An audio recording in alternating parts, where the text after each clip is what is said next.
Deus brilhará para nos iluminar, ó cidade santa. Deus o Senhor, o Criador, pensando em nosso bem, edificou com as próprias mãos a nova Jerusalém, que descerá dos altos céus e tudo novo será. Quem a herdar sempre será vencedor.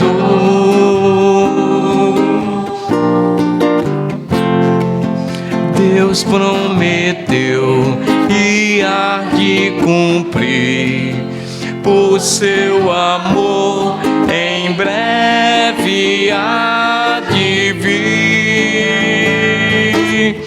a cidade santa.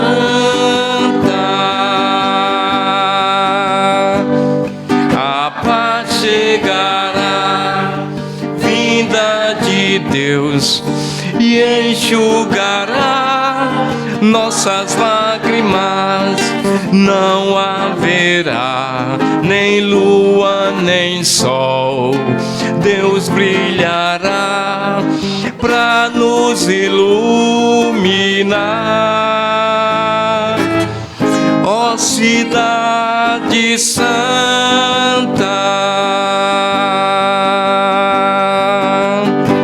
Deus o Senhor,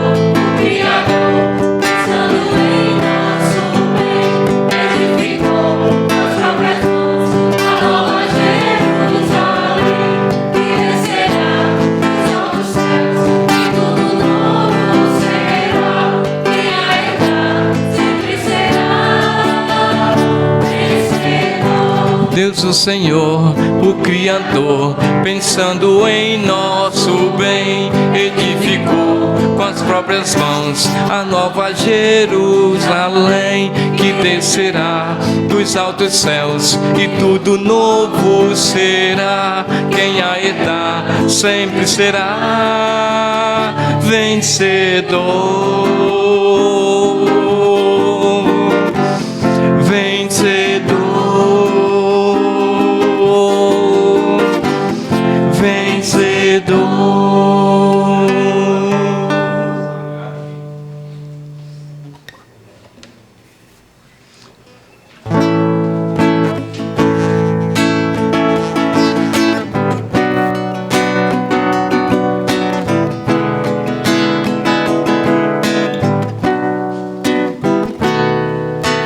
Sei que pra você o reino está em primeiro lugar.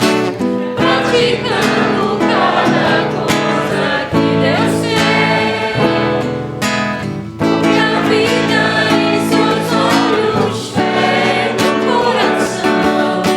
Suas palavras sobre Cristo sempre são. Ele é forte, corajoso. Seu desejo é que todos possam ver que, seguindo seu exemplo, podem o mundo transformar. Mestre Criador da vida, dá-me mais poder de expressar amor aos outros ao redor. Que teu brilho se espalhe em tudo o que eu fizer, e que leve mais pessoas para ti. Tu és forte, corajoso. Meu desejo é que todos possam ver, vou seguindo teu exemplo para o mundo transformar.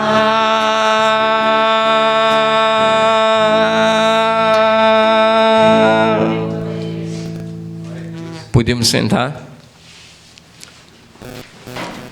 É o momento da ceia, né?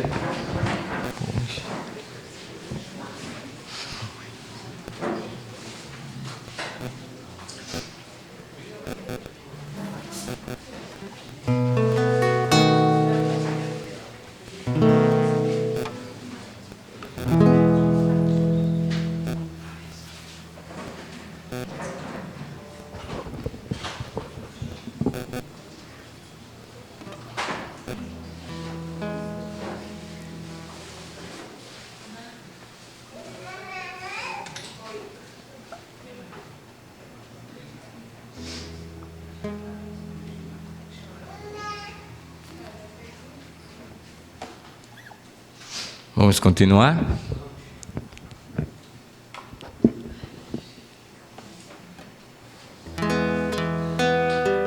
Senhor, prepara-me para ser um santuário puro e santo.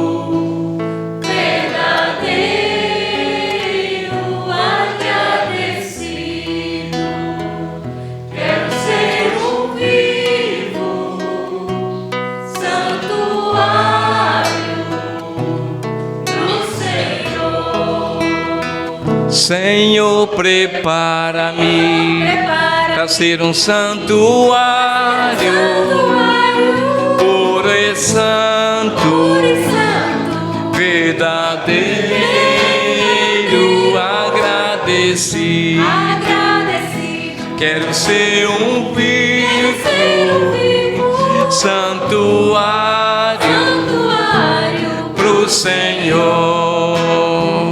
Foi o Senhor, por sua graça, que deu Jesus de coração. O Senhor vê minhas falhas e me transforma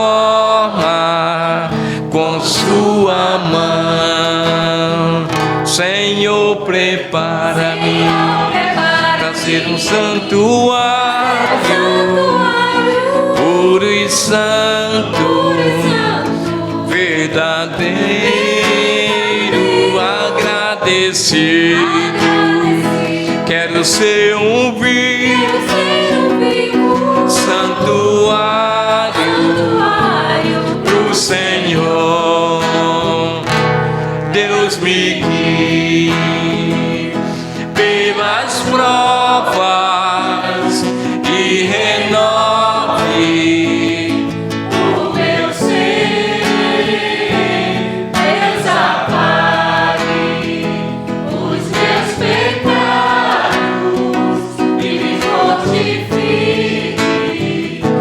com seu poder.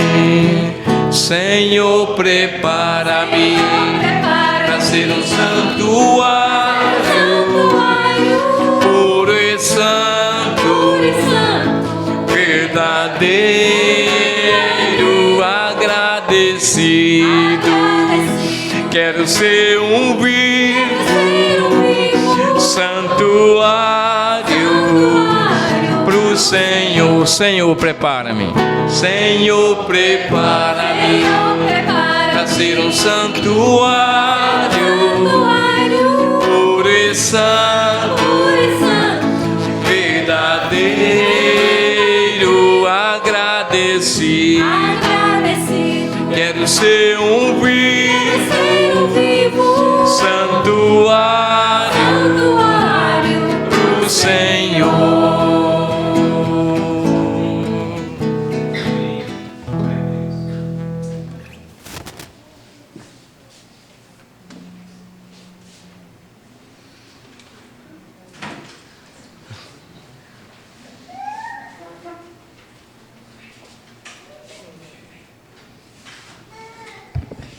Bom dia, igreja. Bom dia. Queria saudar a igreja com a paz de Cristo. Amém. E dizer que é motivo de muita alegria poder estar reunido com os irmãos nesse domingo. Lembrando que o domingo é o domingo do Senhor, que deve nos trazer sempre, além de gratidão, deve também trazer para a gente muita alegria, porque foi um domingo como esse que Jesus se entregou à cruz e hoje podemos ter vida com Ele. Amém? Eu queria compartilhar com vocês uma escritura que está lá em 1 Pedro, capítulo 2. São três versículos. 1 Pedro, capítulo 2, do versículo 22 ao 24, que diz assim: Ele não cometeu pecado algum, e nenhum engano foi encontrado na sua boca. Quando ele era insultado, não revidava. Quando sofria, não fazia ameaças, mas entregava-se àquele que julga com justiça. Versículo 24. Ele mesmo levou no corpo os nossos pecados sobre o madeiro, a fim de que morrêssemos para os pecados e vivêssemos para a justiça. Por suas feridas, vocês foram curados. A gente vai ver que os dois primeiros versículos que a gente leu, o apóstolo Pedro ele vai falar sobre a entrega de Jesus, como ele foi entregue, e em nenhum momento ele reclamou, em nenhum momento ele indagou a Deus, o porquê que ele estava passando por aquela situação, porque ele já sabia, Mas eu queria focar aqui com vocês no versículo 24, que ele vai falar aqui que Jesus levou sobre o seu corpo os nossos pecados sobre o madeiro. Para muitas pessoas, o madeiro ou a cruz de Jesus, ela tem muitos significados. Para algumas pessoas, foi o fim. Conseguimos matar Jesus, então acabou por aqui. Para outras pessoas, era apenas uma cruz, era apenas mais um dia, mais um está morrendo ali. Mas para nós cristãos, o que essa cruz significa? A cruz de Jesus para nós significa remissão de pecados. A cruz de Jesus para nós significa perdão, significa uma nova vida, significa restauração. Então, através daquela cruz de Jesus, hoje podemos receber cura dos nossos pecados, hoje podemos receber perdão daquilo que um dia nos afastava de Deus. Queria chamar a todos a uma oração. Pai amado, Pai querido, quero muito agradecer ao Senhor, Deus, por mais um momento, Pai da ceia, que possamos sempre lembrar, Deus, que essa lembrança possa sempre gerar em nós, Deus, alegria, que essa lembrança possa gerar em nós gratidão, Pai, porque não dependeu de nós, Deus, mas sim do Senhor ter se entregado para que hoje pudéssemos ter uma comunhão com o Pai. Pai, muito obrigado. Essa é a oração que eu te faço, já te agradeço em nome do teu Filho amado Jesus. Amém.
Bom dia, irmãos, mais uma vez.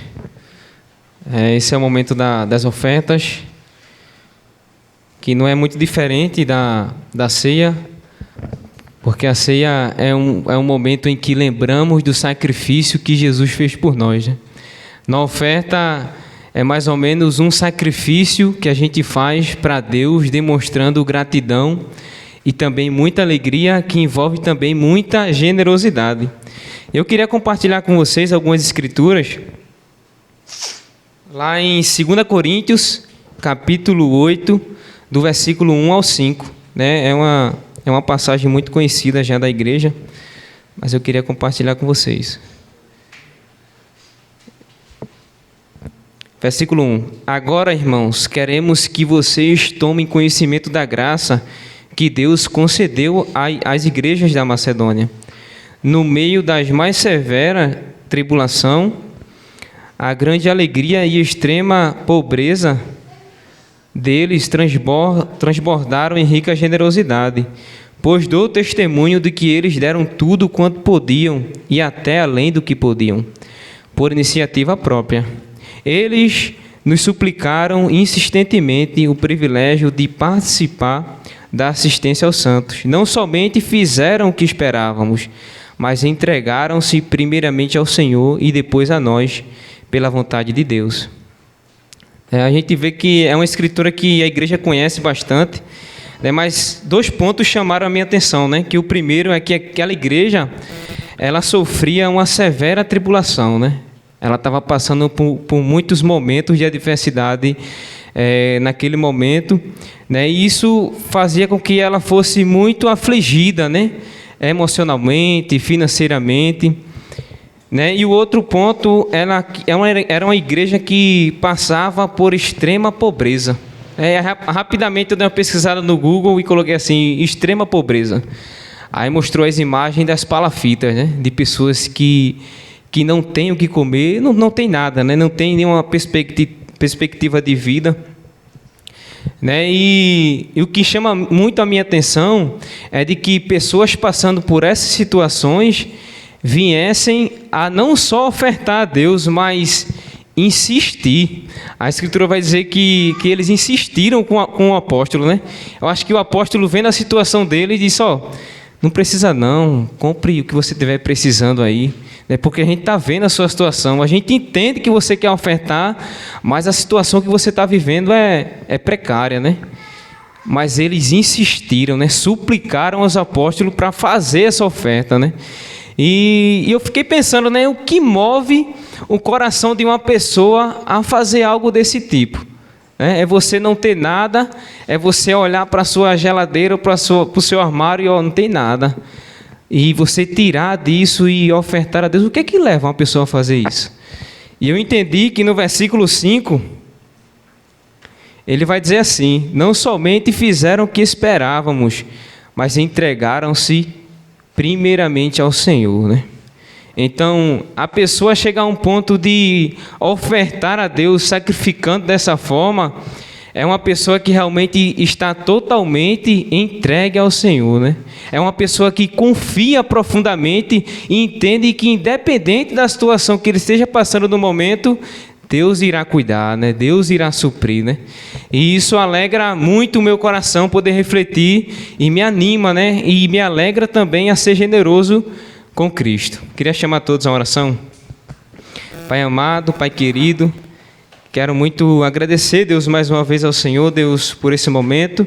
É o momento das ofertas, é um momento em que o Senhor, Deus, deseja que nos sacrifiquemos, Pai, para que o Teu reino cresça, Deus, para que o Teu reino dê frutos ainda mais, Pai. Por favor, Deus, eu peço muito que o Senhor ajude o nosso coração, para que o nosso coração seja exclusivamente, totalmente dependente do Senhor, Deus, independente da circunstância ou do momento da nossa vida que estejamos passando, Pai. Muito obrigado por tudo, essa oração que eu te faço, e já te agradeço em nome do Teu Filho amado Jesus. Amém.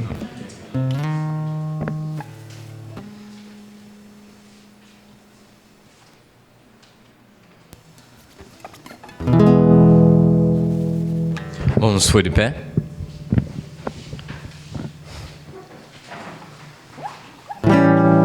Antes desse momento você pode fazer sua oferta, né? Como sempre. Ó Deus, que nos traz alegria, dando força e coragem para lutar cada dia.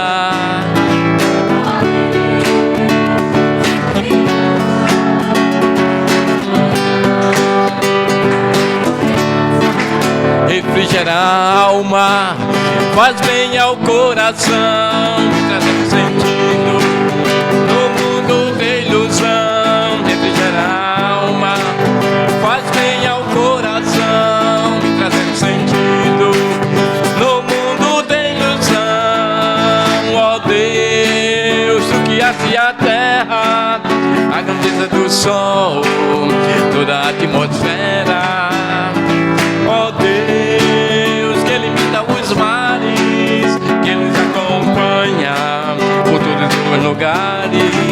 Refrigera a alma, faz bem ao coração, trazendo sentido no mundo de ilusão. Refrigera a alma, faz bem ao coração, me trazendo sentido no mundo de ilusão. Ó Deus, ó Deus, ó Deus. Podemos sentar.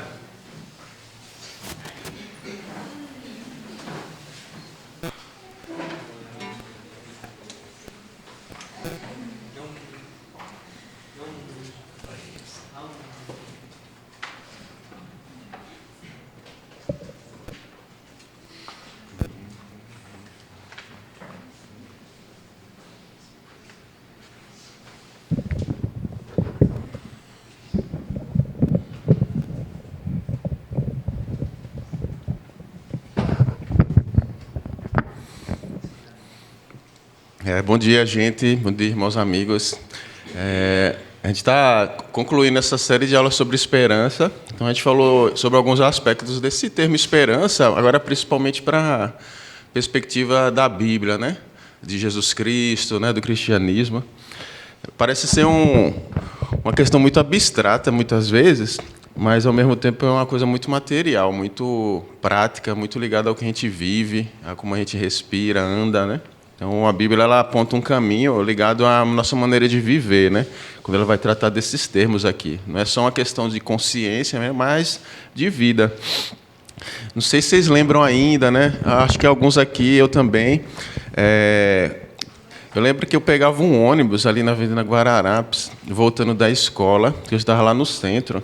E aí, às vezes, eu ficava de pé lá no fundo do ônibus, ônibus cheio e tal, e aí tinha uma lombada que ficava ali próximo da entrada do Engenho do Meio, tá, que o motorista passava voado, e aí quem estava lá atrás, de pé, mesmo se você estivesse segurando na barra, né, você voava, e eu, algumas vezes, eu encostava a cabeça no teto, assim, tá, só se salvava quem estava sentado e, assim, meio que preparado, né, E algumas vezes acontecia no metrô também, né? Você está lá no metrô, tal, aí o metrô ele vai freando bem leve, né? Lentamente. Só que tem hora que o metrô dá umas paradas bruscas, né? Não sei se você já sentiu isso. E aí o mesmo esquema, né? Quem estiver sentado se protege, a hora quem estiver de pé, mesmo se você estiver agarrado na barra, você tem que colocar uma força muito grande para você não ir junto, né? E eu já fui muitas vezes junto assim com o pessoal. Aí você vai junto assim, né? E o bom é quando tem muita gente, que aí a própria aglomeração te segura, né? Quando tem pouca gente é pior, que você paga aquele mico, né? Sai voando, cai, né? Já aconteceu comigo também isso. Aí por que eu estou falando isso, né? Eu estou falando sobre algumas questões assim na vida que meio que deixa a gente solto, né? Meio que abala a gente, e alguns lugares também da vida que fazem a gente estar firme e seguro, sabe? Nesses momentos aí de muito saculejo, né, de muita movimentação. Tem coisas que mexem com a gente, né? Por mais que você se prepare e tudo, né, tem situações que surgem assim, principalmente de repente, que mexe com a gente, chacoalha a gente. Parece que a gente levou um saculejo. Parece que o metrô freou sem avisar e a gente deu aquele voo, né? E quando a gente olha assim para a gente está lá atordoado no chão, tá, né? E aí, por que eu estou falando dessas questões, né? Porque esse termo esperança na Bíblia está muito ligado a esse movimento da vida, né? Como as coisas da vida produzem algo em nós, né? Se elas vão produzir esse saculejo, né, de deixar a gente dolorido, machucado, desnorteado, ou se mesmo nessas situações a gente vai conseguir ter principalmente nosso mundo interior firme, né, estável, né? Tá lá chovendo canivete, né? Mas você está lá sereno, tranquilo, em paz. Então a esperança ela tem esse lugar, sabe, na vida, né? Principalmente nessas situações aí. E eu queria ler com vocês um versículo que tem na Bíblia, que é o versículo que a gente está mais trabalhando, né? Que é Romanos capítulo 15, versículo 13. Romanos 15, 13. Vamos ver lá, Romanos 15, versículo 13. Então, esse versículo a gente conseguiu tirar assim, vários temas, né? Várias perspectivas, né? Sempre da esperança, né? E hoje a gente vai trabalhar, talvez, a coisa mais difícil para nós, seres humanos, né? Quando diz respeito à vida, à espiritualidade, ao mundo interior, ao coração, né? É uma palavra assim, que mexe muito com a gente. Parece ser uma coisa simples, mas é desafiante. Talvez seja o maior desafio da nossa vida, de tudo. Vou ler aqui com a gente, então. Romanos 15, versículo 13. Diz assim: que o Deus da esperança os encha de toda alegria e paz por crerem nele, para que vocês transbordem na esperança e no poder do Espírito Santo. Né? Até aqui, né? Então, a aula de hoje ela se chama O Preço da Esperança. Né? Então, aqui ele está falando muita coisa de esperança, aqui, esperança, tá, né? Só que tem um trecho aqui que é fundamental, que tem a ver com a nossa parte em tudo isso, né? Aqui ele está falando de muita coisa de Deus, né? Deus ele dá esperança, enche a gente de esperança, né? Deus faz muita coisa. Mas tem uma parte aqui que diz respeito a gente, né? Que é essa aqui, ó.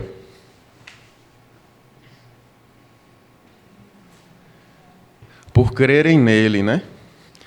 Então, qual seria assim o preço, né? Para que a gente possa viver esperança, né? Uma esperança que Deus ele derrama em nós, né? Será que é por osmose, né? Será que é aleatório, né? Tem uma contrapartida da nossa parte, né? Do nosso coração, da nossa intenção, do nosso propósito, né? E tem. E aí é o grande desafio, o grande preço, assim, da esperança é crer nele, né? Essa palavra crer, né? Ter fé. Na tradução antiga, ela é a mesma palavra que é usada para colocar confiança. Então, o grande preço que é necessário pagar para ter esperança, para viver esperança, é confiar em Deus, né? Crer nele, né? Confiar nele, né?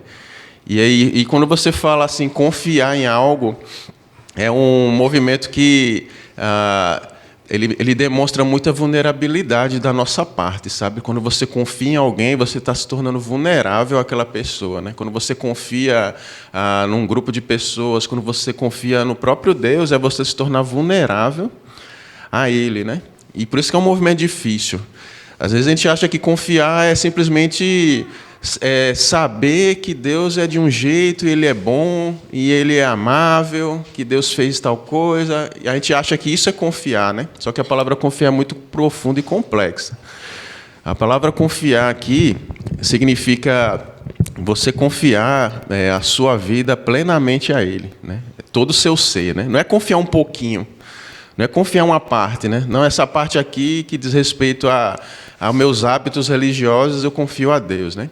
Já essa outra parte aqui, que é a minha vida, as coisas que eu faço, as coisas que eu decido, aqui é comigo, né? Isso não é confiar em Deus, né? Você só dá uma partezinha assim, tá? Né? Na maioria das vezes, a parte visível para as pessoas, né? A confiança em Deus significa todo o seu ser, todas as suas decisões, quem você é, o que você deseja. Você começar a entregar isso a Deus. O que é entregar isso a Deus? Deus vai ser o parâmetro de toda a sua vida, para onde você vai, o que você acredita, o que você é, o que você deseja, como você vive, como são as suas relações. Então, isso é confiar em Deus, né? Você confiar plenamente em Deus, né? Aí você pensa assim, mas eu não estou afim, não. Eu acho muito invasivo. Eu sou eu mesmo, né? Eu decido, eu tenho controle da minha vida, não estou muito afim disso, não. Eu sei o que eu faço. Beleza. Qual é a consequência disso? A gente nunca vai saber o que é viver esperança. Porque a esperança está condicionada, nesse caso aqui, a você confiar plenamente em Deus, né? É o que ele diz aqui, né? Tenho muito a dar a vocês, tenho muita esperança a entregar para vocês, desde que vocês confiem nele, né? Desde que vocês creiam nele, né? Então é condicionante, sabe? Quer viver esperança, né? Quer sentir, quer ter esperança na vida. Confie em Deus a sua vida, né? Creia nele, né? Entregue para Ele a sua vida, né? Deus, ele é a fonte de esperança, em vista da fé que a gente deposita nele. Se a gente confia apenas em nós mesmos, né? Na nossa força, na nossa inteligência, a gente vai ter muita dificuldade em viver a esperança na vida, né? Porque é um movimento que a gente faz sem confiança em Deus, né? E a esperança está ligada a confiar em Deus a sua vida, né? Nós somos limitados, nós somos incapazes de fazer todas as coisas, nós somos débeis, nós erramos, nós interpretamos o mundo, na maioria das vezes, de maneira equivocada. E aí, como é que você acha, como é que eu acho que isso vai me garantir, né, o controle de todas as coisas, né? E aí a gente está em volta, né, de uma proposta de Deus que é isso. No lugar de você estar batendo cabeça a vida toda, né, dando murro em ponta de faca, tentativa e erro, tentativa e erro, tentativa e erro. Porque no lugar disso você entrega a sua vida a mim e confia nos caminhos que eu tenho para você. E aí você vai conseguir respirar a esperança, né? Viver o pouco do que é ter esperança, né? Você vive esperança, você sabe o que é viver com esperança? Essa resposta é a mesma resposta para a sua vida totalmente entregue a Deus. Então, se for sim, é sim. Se for não, é não. É condicional. É o preço da esperança, é confiar em Deus. Confiar plenamente em Deus é entregar totalmente sua vida a Ele, né? É um preço alto. Por isso que é um preço alto, o preço da esperança. Que é a coisa mais difícil que é pedido de nós, sabe? Se fosse dinheiro, não era tão difícil. Se fosse você fazer alguma ação, né, algum movimento, você precisa ir andando até Olinda e voltar de joelho. não é tão difícil assim, você faz, né? Você precisa carregar tal peso e levar até tal localidade, você faz, não é tão difícil assim. Você precisa parar de comer alguma coisa, esse produto aqui você não vai mais comer, você para, né? Mas quando fala assim, você precisa confiar a sua vida totalmente a Deus, é a coisa mais difícil que é pedida a nós, sabe? E é a coisa mais valiosa que a gente tem a entregar a Deus. Às vezes a gente acha que Deus está feliz com o nosso louvor, né? Eu louvo a Deus, Deus, eu te amo, aleluia, aleluia. Com as nossas palavras, né? Com a ação que você faz. Pô, tinha um rapaz ali, eu ajudei ele e tal, fiz a minha parte, né? Você fez uma ação, tá? Mas, na realidade, o que alegra mais o coração de Deus é quando você decide entregar toda a sua confiança nele, toda a sua vida para ele, né? Deus, ó, eu vivi a vida toda do meu jeito, batendo cabeça, da minha maneira. A partir de hoje, eu quero que o Senhor seja o guia da minha vida, né? Então, quando você toma essa decisão expressa, né, e começa a viver isso a partir do que Deus ensina sobre vida, sobre relacionamento, sobre o que pensar, e você incorpora isso no seu dia a dia, né, de maneira real, isso alegra o coração de Deus, sabe? Que é a coisa mais valiosa que você pode entregar para Deus, né? Que é o seu ser interior completo, inteiro para Deus, né? Eu queria ler com vocês um versículo que eu acho... É Salmo 33, versículo 18. Salmo 33, 18. Então, se você vê na Bíblia, tem alguns termos que são muito repetitivos, sabe? Alguns assuntos que são bem repetitivos, tá? Né? Aí você fica pensando, pô, não era só ensinar uma vez só e tá bom, né? Porque ficar direto, fé, confiança, confiança, confiança. Você abre lá, confiança, confiança. E sabe o que acontece, gente? A Bíblia ela funciona um pouco dessa forma. A intensidade, né, a frequência com que as coisas aparecem, ela mostra muito a dificuldade que a gente tem de viver isso e assimilar, sabe? Então, se Deus ele fala tanto nisso, é porque é uma coisa muito difícil de decidir. E aí Deus ele precisa sempre estar apontando, apontando, apontando, apontando. Então, não é uma coisa simples, não é uma coisa assim que você tira de letra, né? Isso aqui para mim é tranquilo. É uma coisa que depende de muitas decisões suas, né? Você viver essa vida, né, completamente confiante em Deus. Salmo 33, 18. Vou ver aqui no meu. 33, 18. Diz assim, os olhos do Senhor voltam-se para aqueles que o temem, para aqueles que firmam a esperança no seu amor leal, né? Então, aqui ele junta da mesma forma, né? A esperança com esse movimento de você temer a Deus, né? Esse termo temer tem a ver com obediência, né? Você seguir as diretrizes de Deus, tá, né? E aí tem um grande desafio, assim, como me submeter a esse monte de regra, nessas questões, né? Há esse desafio, sabe? Nosso coração, ele é um coração que não quer estar ligado a nada, sabe? A gente quer ter uma vida independente, sem prestar conta a ninguém, né? Não quero estar prestando conta a ninguém. E a gente leva isso para Deus também, sabe? E a gente acha que isso é uma virtude, mas na realidade, muitas vezes isso é orgulho, né? A gente se sente orgulhoso de quem nós somos, do que nós fazemos, do que nós pensamos. Agora, orgulho em quê? Da nossa debilidade, da nossa imperfeição, da nossa dificuldade de interpretar os fatos, né? Da nossa dificuldade de se relacionar com as pessoas, do nosso egoísmo. É disso que a gente se orgulha tanto e a gente quer segurar nisso. E acha que isso é a alternativa maior do que entregar a vida a Deus. Um Deus que se manifesta assim durante vários momentos da história, na vida de vários povos, e tem seu ápice de manifestação, se manifestando através de Jesus, né? Como um Deus de amor. E aí Deus ele se coloca dessa forma, nos chamando a tomar essa decisão racional, né? É você usar a razão, né? Pô, eu sou um ratinho de laboratório, toda vez que eu vou tocar ali naquele queijo eu levo um choque, mas eu fico insistindo, eu vou lá e levo um choque. Mas eu olho, tá o cheiro gostoso, eu vou lá e levo um choque. Aí eu volto, doeu, não, mas eu vou lá depois e levo um choque. Não, mas eu voltei, mas o cheiro tá bom, vou lá e levo outro choque. E aí você vai vivendo isso a vida toda, e você se orgulha desse movimento. E aí você tem um Deus que oferece para você um caminho, que é fora desse ciclo, E aí você pensa assim, não, mas eu quero viver da minha forma, eu quero continuar levando choque, eu quero continuar indo lá tocando na ratoeira, e eu me orgulho disso, né? Então, esse movimento de confiar a vida a Deus é um movimento que é repleto de decisões, e uma delas é abandonar o orgulho tolo, né? De se orgulhar da própria vida, das próprias decisões, né? Decisões isoladas, né? Solitárias, sem a presença de Deus, e, consequentemente, né, o que acontece quando é sem a presença de Deus é sem a presença de pessoas também, né? Você começa a ter uma vida isolada de Deus e do mundo também, né? Enfim, e aí Deus ele quer nos chamar para uma outra realidade, que envolve esperança, sabe? O que é ter esperança, né? Sabe o que é ter esperança? No dicionário Aurélio diz... Não é isso, não, sabe? Você sabe o que é viver esperança, assim, tipo uma quarta-feira à noite, assim, você está ali, ó, naquele breu, né? Você sabe o que é sentir esperança, né? Naquele lugar, naquele momento, né? Ser sozinho ali. Você sabe o que é viver esperança? Então, Deus ele nos chama a essa vida, sabe? As coisas terem sentido. Não é um arcabouço de conceitos que você vai viver, né? Mas as coisas começarem a fazer sentido na minha e na sua vida.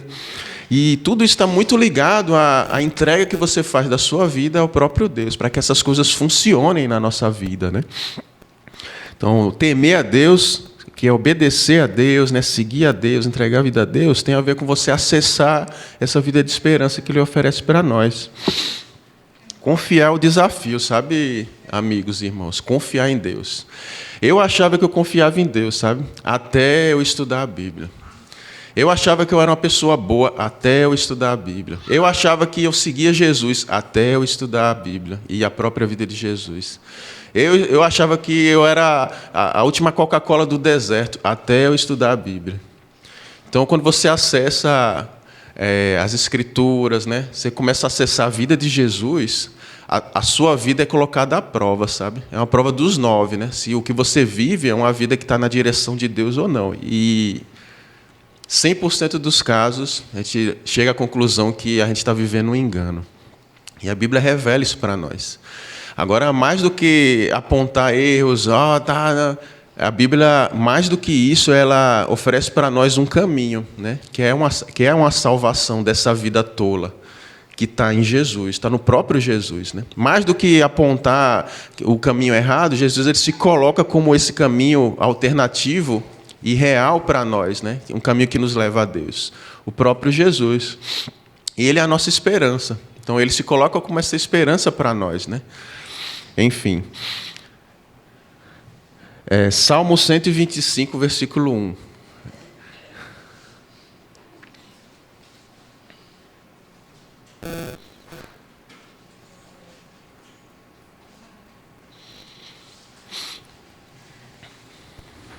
Salmo 125, versículo 1. Esse livro dos Salmos ele foi escrito por várias pessoas de séculos e séculos antes de Jesus. E boa parte dessas pessoas são pessoas que viveram assim, como a gente diz, né? O pão que o diabo amassou, assim, na vida. Só que, pelo fato de elas terem fé e confiança em Deus, elas conseguiram, dentro desse contexto, experimentar a esperança, sabe? E aí elas escrevem sobre isso logo após esses episódios nos Salmos, né? Então vocês vão ver muito salmo falando sobre situações bem difíceis, tragédias, mas você vai ver assim que a conclusão é: coloquei a minha esperança no Senhor e Ele foi o meu refúgio, né? Coloquei a minha esperança no Senhor, Ele foi minha torre forte, né? A minha esperança que eu coloquei em Deus foi minha salvação, né? Vocês observam o quanto essa relação com Deus ela é eficaz na esperança na vida que vivemos, né? E aí no versículo 1 ele diz assim, Salmo 125: os que confiam no Senhor são como o monte Sião, que não pode ser abalado, mas permanece para sempre, né? Então esse Salmo ele vai falar sobre confiança em Deus, que é ter fé, né? É o mesmo termo, né, no hebraico, confiar e ter fé, né, em Deus. E ele vai dizer assim sobre você estar num lugar, numa situação em que você vai estar inabalável, né? Você não vai poder ser abalado, mas você vai permanecer para sempre, né? Essa palavra confiança, ela também significa você estar seguro. Você está seguro, né? Em meio a situações que são ao seu redor, as coisas que estremecem, né? Então você está ali vivendo tudo aquilo, né? Do seu lado, né? Na sua frente, no seu derredor, e mesmo assim você está seguro, você está firme, né? A palavra abalar, ela significa cambalear, né? Tremer, escorregar, ser jogado, né? Você ser fortemente agitado, né? Então ele diz assim que a confiança em Deus faz com que a gente não seja agitado dessa forma pela própria vida, né? Jogado de um lado para o outro, né? Você está lá naquele metrô ali, e aí quando o metrô dá aquela freada brusca, você está sentado, seguro. Você não está lá de pé solto, né? Você está lá sentado. A vida, ela não vai te jogar lá no corredor, no metrô, na parede. Você vai sair cambaleando e batendo cabeça e todo mundo rindo lá. Eita, pra ali, caiu, tá? Não. Você vai estar lá sentado e seguro, né? Porque a sua confiança está em Deus.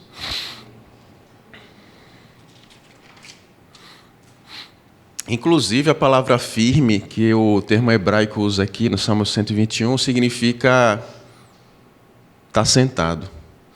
É a mesma palavra, é você estar sentado no hebraico.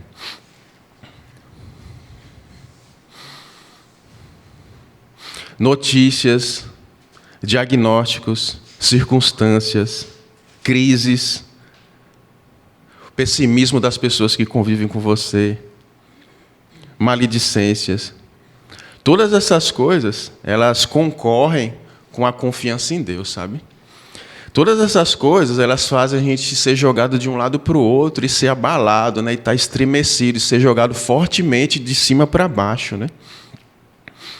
A vida, ela nos sacode para onde ela quer. E se a gente não tem uma vida entregue a Deus, a nossa alma vai junto, sabe? Não é só você ser movimentado fisicamente, a sua alma vai junto, o seu coração vai junto, o seu mundo interior desaba junto. E aí você tem um Deus que diz assim, ó, por mais que essas coisas possam acontecer ao seu redor, a sua alma vai estar sentada e firme, e ela não vai junto. Ela vai estar firme nele, em Deus, né? Se você coloca a sua confiança nele.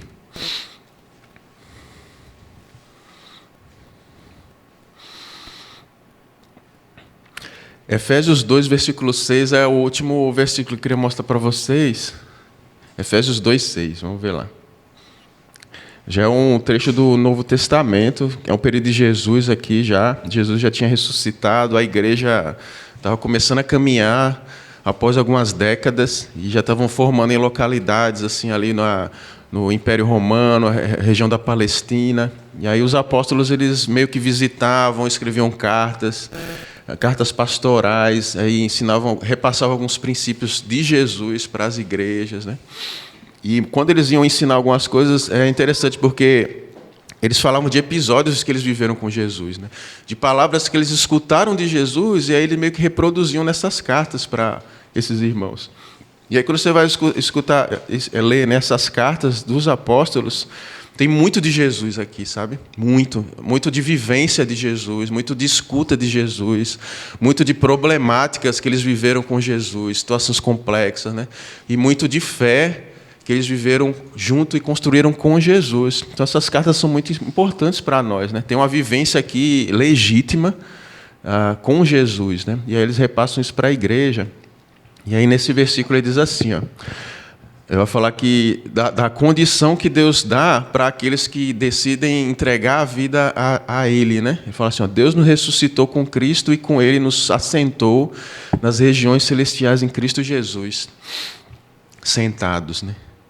Nas regiões celestiais, né? Por que sentados? Seguros, né? Firmes. Aonde?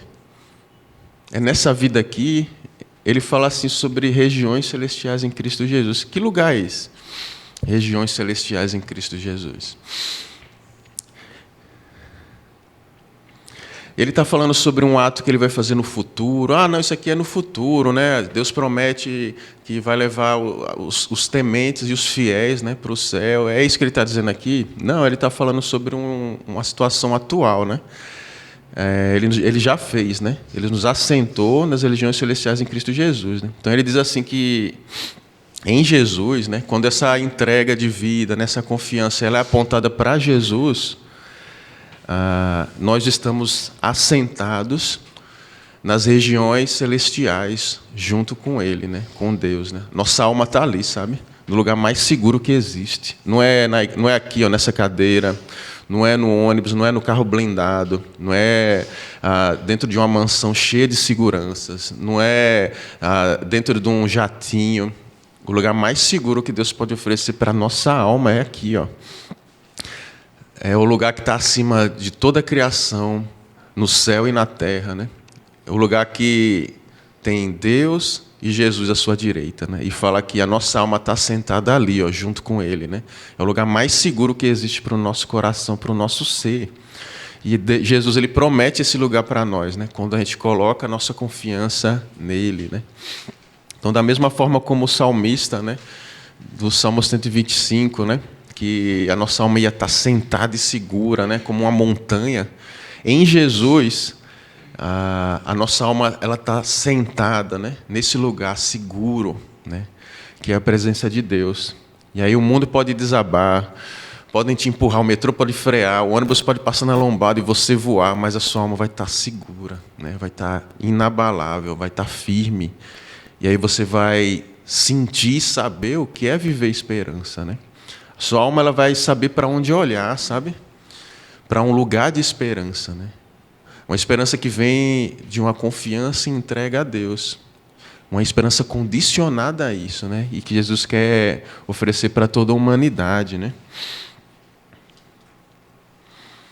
Quem está sentado com Cristo está firme, né? Por colocar a confiança plena em Deus, né? Então, eu queria muito que a gente pudesse vivenciar essa esperança na nossa vida, né? E vivenciar isso é analisar nosso coração, né? Até que ponto eu tenho confiado a minha vida a Deus, né? Eu confio em Deus plenamente, né? Ou é só uma confiança teórica, é uma religião, é um compromisso de domingo, ou é uma vida entregue ao que Deus quer para a minha vida, né? Então, tomar essa decisão é você viver a esperança. É o preço da esperança na minha vida e na sua vida, né? E Jesus quer dar isso para nós. Então, vamos fazer uma oração e pedir para que Deus nos abençoe. Vamos orar. Senhor nosso Deus, muito obrigado, Pai, porque o Senhor nos dá essa perspectiva que a gente não encontra nessa vida, Pai. Nessa vida a gente encontra dinheiro, riqueza, luxo, diversão, amigos, mas o nosso mundo interior vive vazio, Pai. E a gente quer muito experimentar, Pai, o que são os valores para Ti, Deus, que é o coração junto com o Senhor, que é esperança, fé, é o que é viver paz de verdade, o que é ter confiança, o que é fidelidade, o que é santidade. Quer viver, experimentar e viver, Pai, esses valores, Deus, que o Senhor afirma que são as coisas que de fato valem na vida, Pai.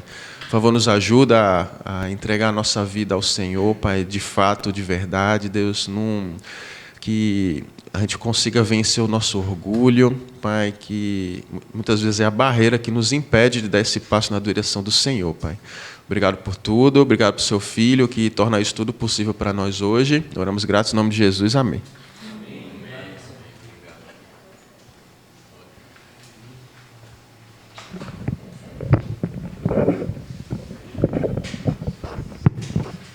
Vamos nos pôr de pé.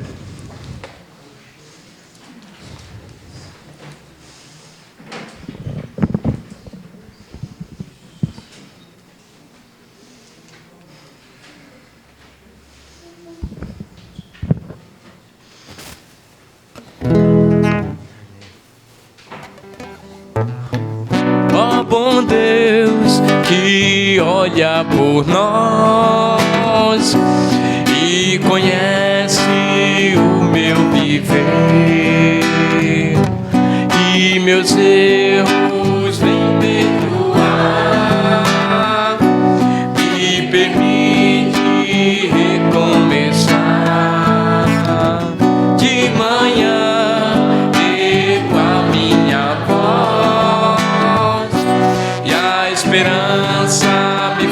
renascer. Teu amor é o que me faz andar. Tua graça é o que me faz sonhar. Bom é cantar ao Senhor. Bom é viver pra te amar. Bom é servi-lo onde eu for, sentir teus braços me carregar. Onde for, como for, sempre vou te louvar. Oh meu Deus defensor, sempre irei te adorar. Onde for, como for, sempre vou te louvar. Oh meu Deus defensor, sempre irei te adorar. De manhã ergo a minha voz e a esperança me faz renascer. Teu amor é o que me faz andar. Tua graça é o que me faz sonhar. Bom é cantar ao Senhor. Bom é viver pra te amar.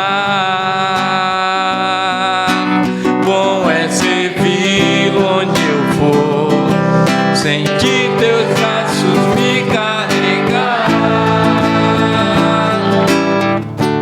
Onde for, como for, sempre vou te louvar. Oh meu Deus defensor, sempre irei te adorar. Onde for, como for, sempre vou te louvar. Oh meu Deus defensor, sempre irei te adorar. De manhã.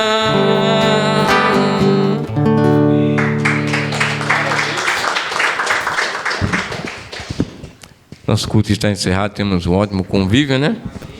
E um ótimo domingo.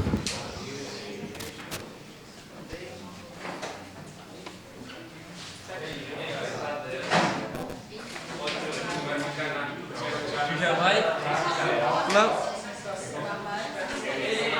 Tá. Obrigado, hein?